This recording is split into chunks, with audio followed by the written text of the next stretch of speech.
কবরের আযাব এমন ভাবে শুরু হয়ে যাবে, মানুষ আর জিন ছাড়া সব মাখলুকতেরা দেখবে।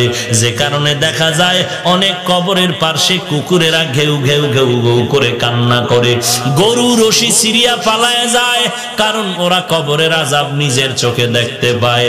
আল্লাহর নবী বলেন, আমি একদিন জান্নাতুল বাকির মধ্যে হাঁটতেছি আর দোয়া করতেছি, হঠাৎ করে গিয়া দেখি একটা কবরের মধ্যে আল্লাহ দেখায় দিলেন আযাব চলতেছে একটা যুবকের কবরে। আমি এই যুবকের কেন আযাব হয় আল্লাহর থেকে জানতে চাইলাম। আল্লাহ বললেন, ও মায়ের সাথে বেয়াদবি করেছে। আমি নবী ঠিকানা নিয়ে আল্লাহর থেকে ওই যুবকের মা বেঁচে আছে কিনা সাহাবায়ে কেরাম দিয়ে খবর নিলাম। খবর নিয়ে দেখলাম তার মা এখনো বেঁচে আছে।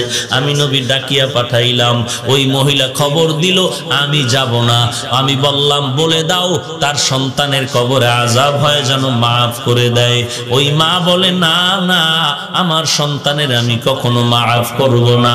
রাহমাতুল লিল আলামিন তাকে ডাকিয়া আনলেন, এরপরে বললেন, তোমার সন্তানের কবরে আযাব হয় মাফ করে দাও।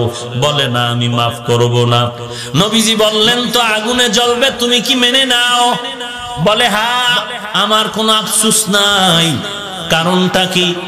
বলে, আমার সন্তান একদিন ঝগড়া করে বউয়ের সাথে তর্কর কারণে বউয়ের মায়ায় পড়ে আমি মায়ের সাথে এমন তর্ক জড়ায় দিল, একটা ইটা নিয়ে আমার মাথার উপরে আঘাত করলো, আমি জমিনের মধ্যে পড়ে গেলাম। আমার মাথার রক্ত বের হয়ে জমিন লাল হয়ে গেল। আমি এমন কান্নায় দুর্বল হয়ে গেলাম, আমার এই কষ্ট জীবনে আর অন্তর থেকে মুছবে না। আমার সন্তানের কোনো ক্ষতি হোক এটাও আমার জানারও দরকার নাই। নবী তো রাহমাতুল লিল আলামিন।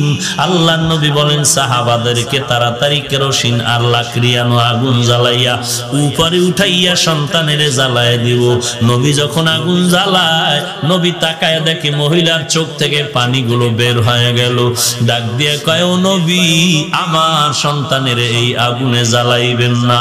আমার সন্তান হাজারো যদি অন্যায় করে, আমি নিজের চোখে তাকাইয়া সন্তানের কষ্ট সহ্য করতে পারবো না। এর নবীর উম্মতের দল, আল্লাহর নবী বলেন, আল কবরু রাউযাতুম মির রিয়াজিল জান্নাহ আও হুফরাতুম মিন হুফারিন নার। এর নবীর উম্মতের দল, আল্লাহর মুহাব্বত নিয়ে তওবা করে নাও। আল্লাহ তাআলা বলেন, কত বড় বড় বেঈমানকেও তো আমি আল্লাহ ক্ষমা করে মাফ করে দিয়েছি। তোমরা অন্যায় যদি করিয়া থাকো, চোখের পানি ছেড়ে কান্না করো, তওবা করো। আল্লাহর নবী বলেন, গাভীর ওলান থেকে দুধ বের করে ভেতরে যেমন ঢুকানো আর সম্ভব না, যারা আল্লাহর মুহাব্বতে তওবার নিয়তে গুনার ভয়ে চোখের পানি ছেড়ে কাঁদবে, ওই বান্দাকে আর জাহান্নামে দেওয়াও সম্ভব হবে না। এরে বান্দা, আমি আল্লাহ তোর কাছে আছি, কি দরকার বল। দুনিয়াওয়ালারা চাইলে বেজার হয়, আমি আল্লাহ না চাইলে বেজার হই। কারণ দুনিয়ার সবাই স্বার্থপর, অভাবী। আমি আল্লাহর কোনো অভাব নাই, কোনো স্বার্থ নাই। আমি আল্লাহর কাছে চাও, আলা মিন মুস্তাগফিরিন ফাগফির আলা। কে গুনাহ করেছো ক্ষমা চাও, আমি আল্লাহ ক্ষমা করে দিব। কারণ আমি আল্লাহ চাই না কেউ জাহান্নামে যাবে। কারণ বান্দা তুই এতটাই যে দুর্বল, ওই যে জমিন থেকে 9,30,00,000 মাইল উপরের সূর্যের গরম সহ্য করতে পারো না। এই সূর্যটা হাসরের ময়দানে যদি মাথার উপরে চলে আসে, সহ্য করতে পারবি না। আমি আল্লাহর কাছে তওবা কর, দরজাটা খুলে রাখছি। কুল ইয়া ইবাদিয়াল্লাযিনা আসরাফু আলা আনফুসিহিম লা তাকনাতু মির রাহমাতিল্লাহ। আমার রহমতের বিস্তারিত জায়গা, বিশাল চাদর বিছায় দিলাম। কত বড় বড় বড় বড় বেঈমানকেও আমি আল্লাহ মাফ করেছি। ওরে বান্দা, তোরা তো আখিরি নবীর উম্মত, ওই নবীর মুহাব্বতে আমি আল্লাহর কাছে ক্ষমা চাই না, আমি ক্ষমা করে দিব। ও আল্লাহ, আমার মতো গুনাহগার কেউ নাই, নিজেকে ছোট মনে করো। এরে আল্লাহর বান্দা, দুনিয়ার ভিক্ষুকেরা মানুষের দ্বারে দ্বারে ঘুরে আর ভিক্ষা করে। অনেক ভিক্ষুক চালাকি করে বলে মা থাকলেও বলে আমার মা নাই, বাবা থাকলেও বলে বাবা নাই, বাড়ি থাকলেও বলে বাড়ি নাই। একজনে ধরিয়াই কয়, তোর মা বাবা আছে, আমি জানি তুই নাই নাই কেন বললি? ভিক্ষুক বলে, ভাই কথাটা ফ্লাশ করো না, কারণ আমি জানি মালিকের দরওয়াজায় দাঁড়াইয়া নাই নাই নাই যত বেশি বলা যাবে মালিকের দিলটা নরম হবে। আল্লাহ বলেন, ও দুনিয়ার মানুষ, আজকে তোরে বাড়ির মালিক, গাড়ির মালিক, সন্তানের মালিক বানায় দিলাম, আসলে এগুলো কিচ্ছু তোরে স্থায়ী না। আমি মাওলার দরবারে যদি বিনয়ের সাথে বলো, আল্লাহ আমার বাড়ি, আমার ঘর, আমার টাকা, আমার ছেলে, আমার মেয়ে, আমার গাড়ি, আমার সব আসলে আমার কিছুই না। আমার টাকা নাই, বাড়ি নাই, ঘর নাই, এমনকি আমার মরণের পরে কবরের জায়গাটাও আমার না। আমার বাড়ি বাড়ি যা বললাম, আমার মরণের পরে আমার গায়ের জামাটা ছেলে খুলে রাখবে, বেলেট দিয়ে কেটে রাখবে, বৃষ্টির মাঝে আমার লাশটা রাস্তায় ফালায় রাখবে, দরজা আটকায় রাখবে, বাঁশবাগানে আমার লাশটা ফেলে দিবে। একদিন দুদিন কান্নার পরে আর খবর নিবে না, বরং মরণের পরে জানাজার আগেই মনের মধ্যে জায়গা বাড়িঘর ভাগ করার পরিকল্পনা শুরু হয়ে যাবে। ওই কবরে আমাকে একা ফালায় রাখবে, 3টা সাদা কাফনের আমাকে বাসিন্দা বানায়া, আর কেউ কবরে খবর নিবে না। আল্লাহর নবী বলেন, ওই কবরে খবর নেওয়ার জন্য 4টা বন্ধু তুমি সঙ্গে নিতে পারো।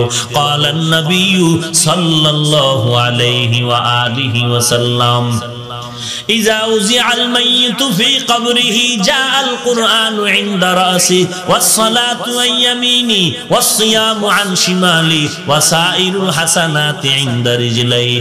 আল্লাহর নবী বলেন, উম্মতের দল অন্ধকার কবরে রেখে যাওয়ার পর 2জন ফেরেশতা আসবে প্রশ্ন করার জন্য। মাথার কিনারায় যখন আসবে, 4টা বন্ধু চারদিক দিয়ে দাঁড়ায় যাবে আর বলবে, প্রশ্ন করার জন্য ফেরেশতারা আসবি না? আরামে ঘুমাইছে, বান্দাকে আরামে ঘুমাইতে দাও, দুনিয়াতে ঘুমাইতে পারে নাই। মাথার কিনারার থেকে বলবে, কে আমাদের নিষেধ করলা?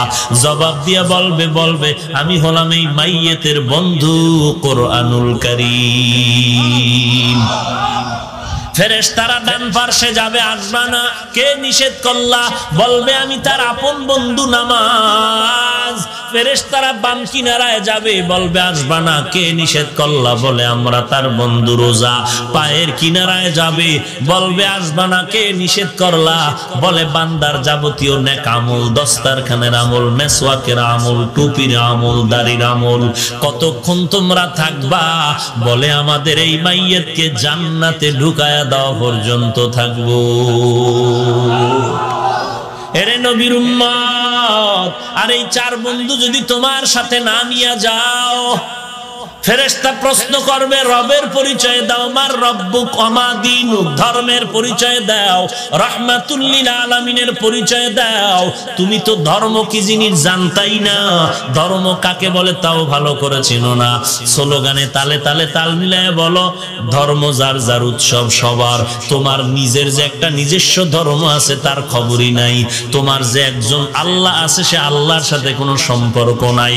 তোমার যে রাহমাতুল লিল আলামিন আছে, সেই ব্যাপারে তোমার খবর নাই। আল্লাহ তাআলা বলবেন, আর দেরি না করিয়া কবরের সাথে জাহান্নামের দরজাটা খুলিয়া দাও। জাহান্নামের আগুন কবরটা ভরে যাবে। একটা নয়, 2টা নয়, 70 থেকে 99টা সাপ কবরে আসবে।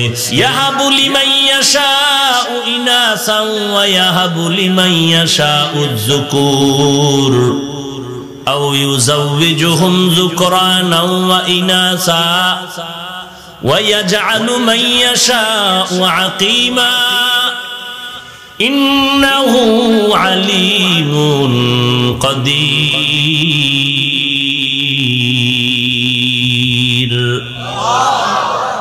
আল্লাহ বলেন, আসমান জমিনের ক্ষমতা আমি আল্লাহর হাতের, কুদরতি হাতের মুঠায়। আমি আল্লাহ কাউকে ছেলে দেই, কাউকে মেয়ে দেই, কাউকে দোনোটা দেই, কাউকে কোনোটাই দেই না। ক্ষমতা কার? আরো জোরে বলেন। না কোনো পীর সাহেবের, কোন মাজারওয়ালার। সন্তান যদি আল্লাহ ছাড়া আর কেউ দিতে পারত, এক এক ঘরে কি পরিমাণ সন্তান থাকতো ফিডাফিডি করার লাগিয়া।